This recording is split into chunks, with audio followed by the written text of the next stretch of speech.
रात के करीब 2 बजे एक सुनसान रेलवे स्टेशन पर अगर कोई तुम्हें जगाए और बस एक ही सवाल पूछे, भाई मेरी ट्रेन देखी है क्या, तो कभी भी उसका जवाब मत देना, क्योंकि मैंने उसका जवाब दिया था। और जो उसके बाद मेरे साथ हुआ है वो मैंने कभी सपने में भी नहीं सोचा था। मेरा नाम रिंकू है और मैं चंडीगढ़ में रहता हूँ। ये बात उस वक्त की है जब गर्मियों की छुट्टियां चल रही थी। हर साल की तरह मैं भी अपने गांव जाने के लिए इस साल रेडी था। माँ के हाथ का खाना, दादा दादी के साथ वक्त और शहर की भागदौड़ से थोड़ा ब्रेक। सब कुछ नॉर्मल ही था, लेकिन उस रात के बाद स्टेशन और ट्रेन दोनों से मुझे थोड़ा डर लगने लगा। मैं रात को स्टेशन पहुंचा, लेकिन मेरी ट्रेन निकल चुकी।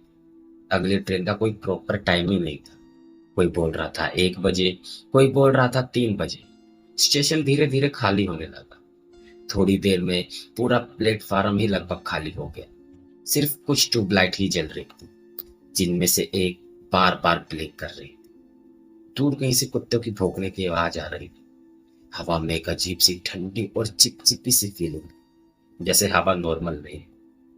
मैं बेंच पर बैठ गया और वेट करने लगा, और पता ही नहीं चला कि कब मेरी आंख लग गई।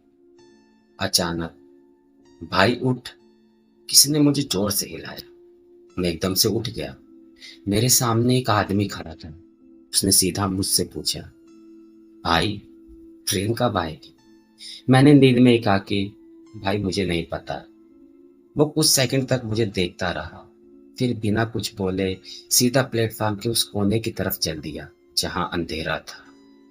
मुझे उसका चलना थोड़ा अजीब लगा, जैसे वो सीधा नहीं चल रहा, हल्का सा झुक के, घसीट के। मैंने ध्यान से देखा, उसके कपड़े बिल्कुल गंदे, फटे हुए, जैसे कोई कबाड़ उठाता हो। बाल उलझे हुए और पैर में चप्पल भी एक टूटी हुई थी। वो धीरे धीरे अंधेरे में गायब हो गया। मुझे नींद आ गई थी, लेकिन अब एक अजीब सी बेचैनी का एहसास होने लगा, जैसे कोई मुझे देख रहा हो। मैंने पूरे प्लेटफार्म पर नजर घुमाई, वहां पर कोई भी नहीं था, लेकिन फिर भी अंदर से मुझे लग रहा था कि मैं अकेला नहीं। कुछ मिनट बाद मेरी नजर उसी कोने की तरफ गई जहां वो आदमी गया था। वहां अंधेरे में कुछ चमक रहा था, जैसे कोई चीज लाइट का रिफ्लेक्ट कर रही है। मेरा मन बोला मत जा, लेकिन पता नहीं क्यों मैं धीरे धीरे उस तरफ बढ़ने लगा। जितना मैं पास जा रहा था, उतनी ही तेज बदबू आ रही थी, जैसे कोई चीज सड़ रही हो। मैंने हाथ से नाक ढक ली, और जैसे ही मैं बिल्कुल पास पहुंचा, मैंने जो देखा उसने मेरी सांस ही रोक दी। वो आदमी जमीन पर बैठा था, और उसके सामने एक मरा हुआ कोई चीज पड़ी थी। वो आदमी उसका मांस तोड़ तोड़ कर खा रहा था। उसके हाथ, मुंह, सबसे खून बह रहे थे।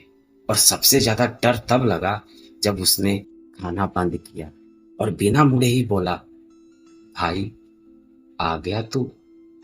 उसकी आवाज इस बार बिल्कुल अलग थी, जैसे गला फटा हो और अंदर से कोई बोल रहा हो। मेरे पैर वहीं जम गए। मैं भागना चाहता था, लेकिन बॉडी सुन्न हो गई। फिर धीरे से वो आदमी अपना सर घुमाता है, लेकिन उसका सर पूरा घूमने की बजाय आधा झुक जाता है, और फिर झटके से मुड़ता है, जैसे हड्डियां नॉर्मल ही ना हो। और फिर उसके मुंह से एक अजीब सी आवाज निकलती, जैसे कोई इंसान बोलना ही भूल गया हो। उसने सीधा मेरी तरफ देखा और मुस्कुराया। ट्रेन आ गई है, लेकिन प्लेटफार्म पर तो कोई ट्रेन नहीं थी, सिर्फ अंधेरा और वो आदमी। मैं वहां से गिरता पड़ता भागा। दिल इतना तेज धड़क रहा था जैसे अभी फटकर बाहर आ जाएगा। मैं सीधा उस जगह जाकर रुका जहां थोड़ी रोशनी थी और 2-3 आदमी भी खड़े थे। उन्हें देख के थोड़ी हिम्मत आई। मैं अपने आप को समझाता रहा, रिंकू तू पागल हो रहा है, वो सब सच नहीं था, बस अंधेरे का एक खेल था। लेकिन दिल मान ही नहीं रहा था। मेरे दिमाग में बार बार उस आदमी का चेहरा फ्लैश हो रहा था, खून से भरा हुआ मुंह और उसकी गर्दन जिस तरह से उसने घुमाई थी, मेरी रूह तक कांप गई। तभी ट्रेन प्लेटफार्म नंबर 3 पर आ रही है। ऐसा अनाउंसमेंट हुआ और कुछ ही सेकंड में एक पुरानी सी ट्रेन धीरे-धीरे प्लेटफ़ॉर्म पर आ गई। जो लोग वहाँ खड़े थे, वो बिना सोचे उसमें चढ़ गए। मैं भी डर के मारे सोच रहा था कि अगर यहाँ अकेला रह गया, तो शायद बाद में ज़िंदा नहीं बचूँगा। इसलिए मैं भी उस ट्रेन में चढ़ गया। जैसे ही मैं अंदर गया, अंदर का माहौल बहुत अजीब था। लाइट बहुत कम थी, फैन धीरे-धीरे घूम रहा था और सबसे अजीब बात, पूरा डब्बा लगभग खाली ही था। जितने लोग मेरे साथ चढ़े थे, वो सब अब गायब हो चुके थे। मेरा गला ये सब देखकर एकदम सूख गया। मैंने सोचा शायद दूसरे डिपार्ट में गए हों। मैं धीरे-धीरे आगे बढ़ने लगा। तभी किसी के चलने की आवाज़ आई, लेकिन फ्लोर पर कोई फुटस्टेप नहीं दिख रहे थे। मैं पीछे मुड़कर देखा, कोई नहीं, लेकिन आवाज़ मेरे पीछे से आ रही थी। मैं जल्दी से एक सीट पर बैठ गया और आंखें बंद कर ली। सोचा सुबह हो जाए तो सब ठीक हो जाएगा। तभी किसी ने मेरे कान के पास धीरे से बोला, भाई, सीट मिल गई। मेरी आंख तुरंत खुल गई। मेरे सामने वाली सीट तो खाली थी, लेकिन आवाज बिल्कुल मेरे पास से आई थी। मैंने धीरे से साइड में देखा और मेरी सांस वहीं रुक गई। वही आदमी मेरे बगल वाली सीट पर बैठा था। उसके हाथ अभी भी खून से भरे हुए थे और वो धीरे धीरे अपनी उंगलियां चाट रहा। उसने मेरी तरफ देखा और मुस्कुराया। बच के आ गए। मेरे मुंह से आवाज तक नहीं निकल रही थी। मैं उठ के भागना चाहता था, लेकिन ट्रेन चल चुकी थी। तभी उसने अपनी गर्दन धीरे धीरे घुमानी शुरू की। इस बार और ज्यादा जोर से आवाज आ रही थी और फिर वो मेरे बिल्कुल करीब आकर बोला, ये ट्रेन जिंदा लोगों के लिए नहीं है। उसके कहने के साथ ही पूरे डिब्बे की लाइट एक साथ बंद हो गई। सिर्फ एक लाइट जल रही थी और उस लाइट में मैं अकेला नहीं था। पूरे डिब्बे में वैसे ही लोग बैठे थे, फटे हुए, खून से भरे हुए, और सब मुझे ही देख रहे थे। और सब एक साथ बोले, नया आया है। तभी, भाई आगे बढ़ो, मेरे पीछे से एक आवाज आई। मैं एकदम से पलटा। एक टीटी खड़ा था। उसका चेहरा बिल्कुल नॉर्मल, यूनिफॉर्म सही, हाथ में टिकट चेक करने की मशीन। मैंने तुरंत उसकी तरफ देखा, फिर घबराते हुए सामने मुड़कर देखा और सब कुछ नॉर्मल। ना वो लोग, ना वो खून से भरे हुए चेहरे, और ना ही वो आदमी। सब कुछ जैसे हवा हो गया। मैंने अपनी आंखों को रब किया, शायद मैं ओवर थिंकिंग कर रहा हूँ। मैंने अपनी टिकट निकाल कर दिखाई। टीटी ने चेक की, सुपर फास्ट है, बैठ जाओ। मैं चुपचाप सीट पर बैठ गया और एक लंबी सांस ली, शायद बच गया। थोड़ी देर बाद ट्रेन धीरे धीरे चलने लगी। सब नॉर्मल लग रहा था, लेकिन मेरे दिमाग में वो सीन घूम रहा था। अंधेरे में बैठे वो आदमी और कुछ खाता हुआ। मेरे अंदर एक अजीब सी फीलिंग आई। एक बार देख कर आता शायद तो मेरा वहम दूर हो जाता। मैं धीरे धीरे खिड़की के पास गया। ट्रेन अब स्पीड पकड़ रही थी। बाहर अंधेरा था, सिर्फ कभी कभी पोल्स की लाइट चमक रही थी। और तभी ट्रेन उस जगह से गुजरी जहां मैंने उस आदमी को देखा था। जैसे ही इंजन की लाइट और डिब्बों की हल्की सी रोशनी वहां पड़ी, मेरा खून जम गया। वो अभी भी वही था, वही आदमी, वही झुक के बैठना, वही गंदा कपड़ा।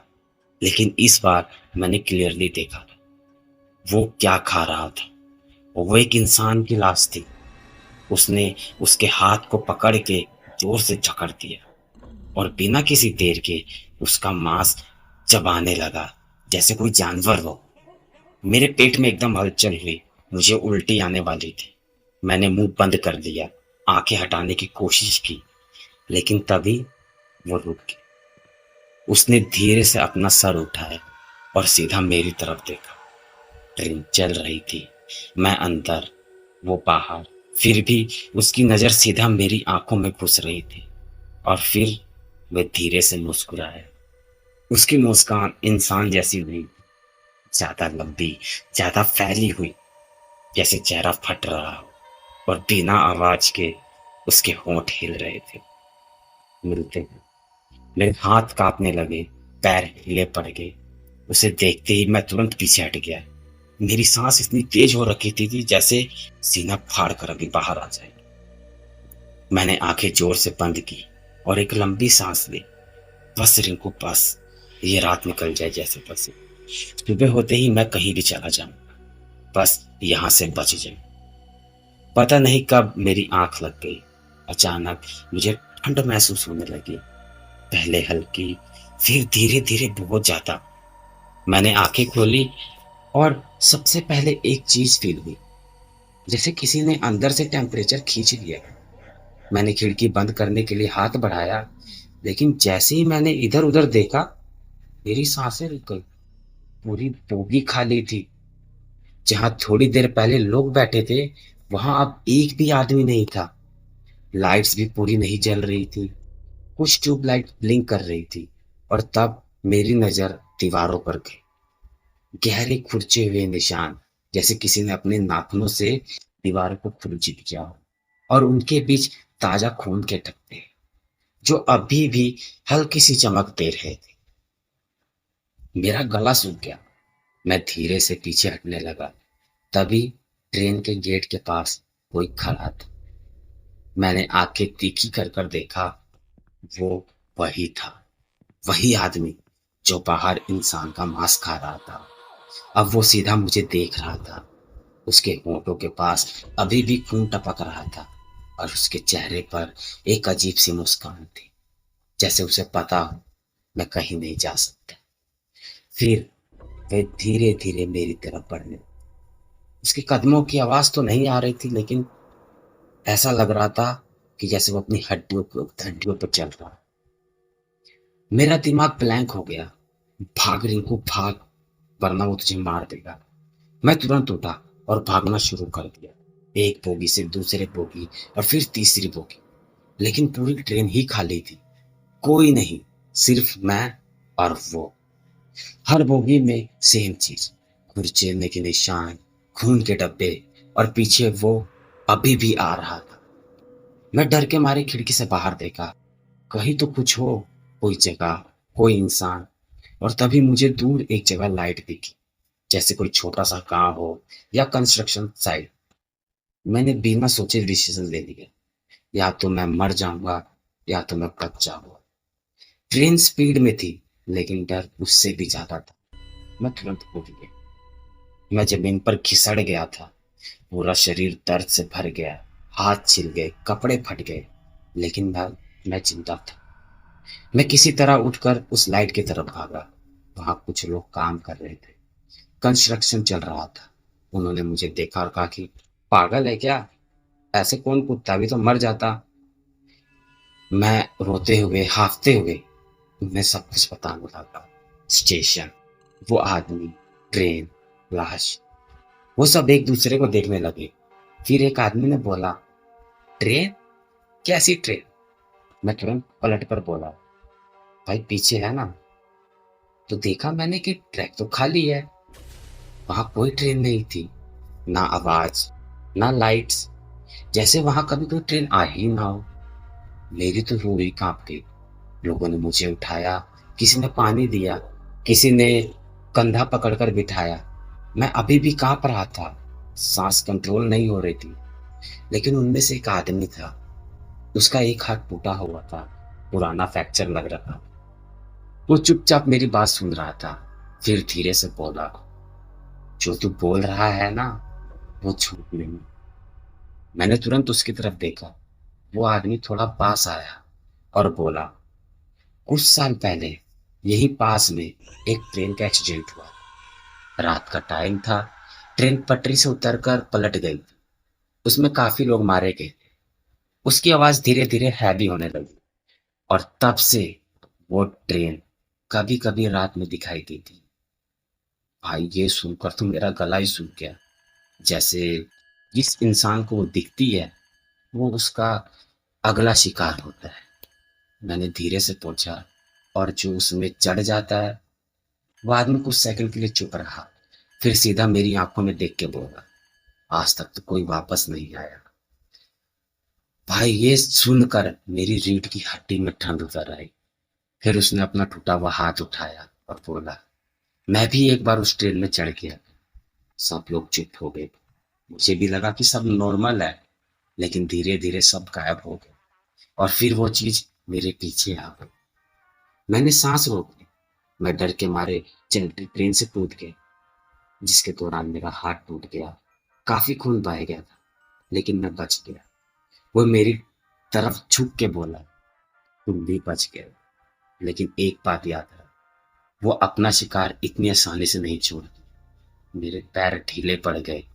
उस रात के बाद मैं कभी भी ट्रेन से अकेले सफर नहीं करता। रात में तो बिल्कुल भी नहीं। काफी दिन बीत गए थे, सब नॉर्मल हो गया। मैं वापस अपनी लाइफ में बिजी हो गया। लेकिन कभी कभी आज भी जब रात ज्यादा खामोश होती है और दूर कहीं से ट्रेन की हल्की सी आवाज सुनाई देती है, तो मुझे ऐसा लगता है कि कोई मेरे बिल्कुल पीछे खड़ा हुआ। मैं धीरे से मुड़ता हूँ और वो वही आदमी, खून से भरा हुआ, टेढ़ी करता और वही अजीब सी मुस्कान के साथ धीरे से कहता है, रिंकू, अगली बार नहीं बच पाए। तो दोस्तों कहानी को यहीं पे खत्म करते हैं। स्टोरी आप लोग को कैसी लगी प्लीज मुझे कमेंट कर जरूर बताना। और दोस्तों प्लीज चैनल को सब्सक्राइब करें। वीडियो को पूरा देखने के लिए थैंक यू। अब मिलते हैं अगले वीडियो।